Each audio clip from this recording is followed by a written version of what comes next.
Welcome guys, my name is Steven Zhu and welcome back to my channel. So today I'm going to be talking to you about planning and how I plan for 2021. Planning is a very underutilized skill.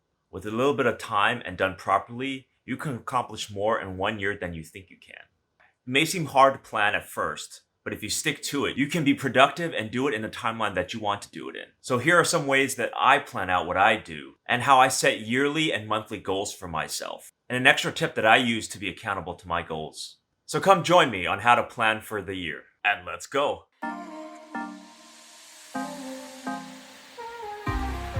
So one of the keys to having a great life is to feel like you're being really productive. We all want to do more with our lives with the time that we've got. The pandemic showed us that we have a lot of time that could be used towards more productive things. If we keep towards a plan, we could be more focused on things we want to do and focus less on undesirable aspects of our lives. After being really productive before the pandemic, I struggled to do the simplest task that I once thought was very easy to do.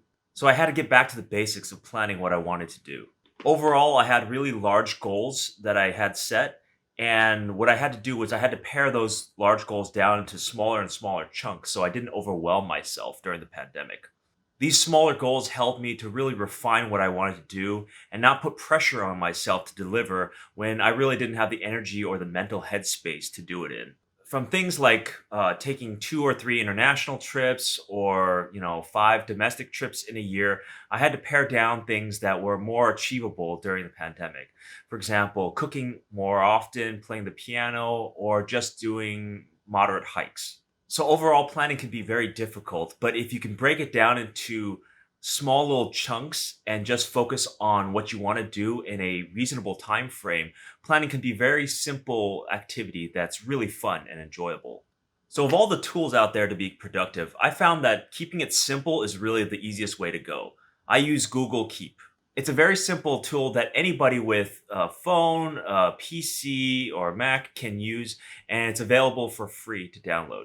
I use only one tool to keep it very simple, and it really helps me to keep accountable of the goals that I set.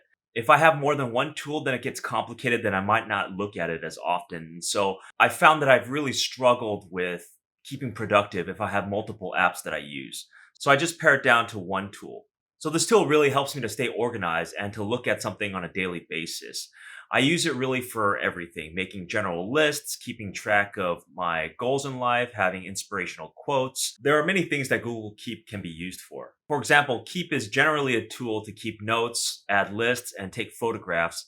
You could also record voice memos, and then it can auto translate for you later. In addition, you can add color and labels to your notes so you can distinguish them from one another and also give you the ability to quickly organize your notes however you want it, either by color code or by certain labels. I'll put a link down in the description below.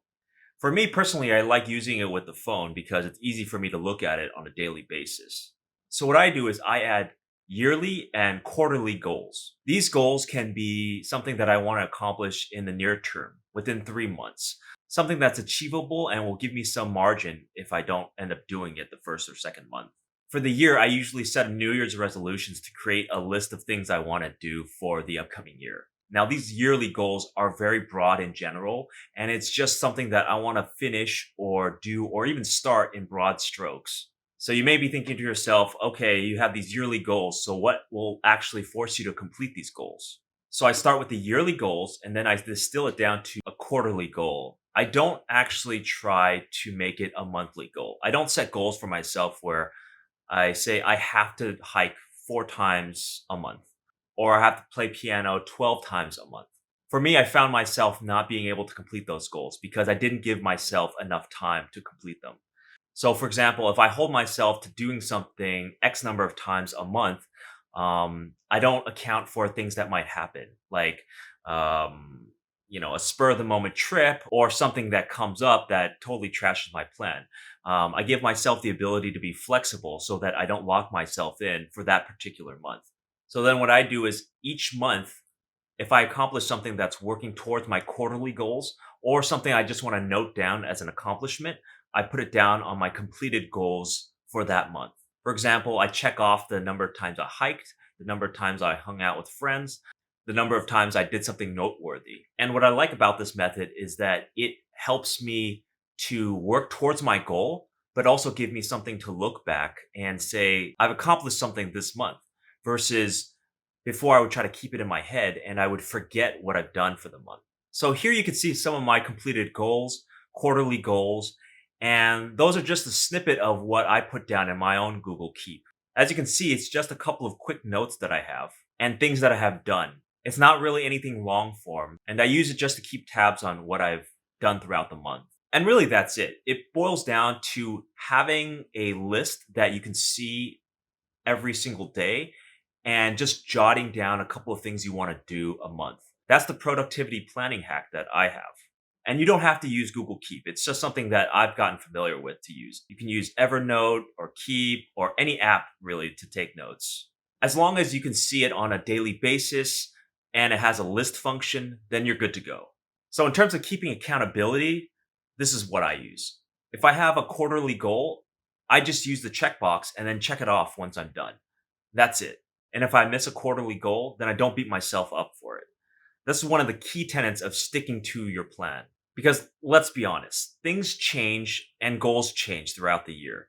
Even if you have a plan to do something that you had to do, things change. So you can't be held hostage to things that are outside of your circumstance. As long as you continuously write down what you've done and set small but meaningful goals for yourself and checking on if you've done it month by month basis, you're good to go.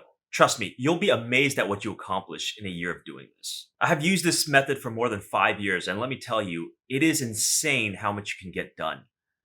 But not only that, you can see how much progress you've made in certain things, and you can give yourself a grade, if you will, on how much you've done in the past couple of years. So some of the other uses that I have for this tool, I use it for things like shopping lists, packing for travel, and then also inspirational quotes that I come across.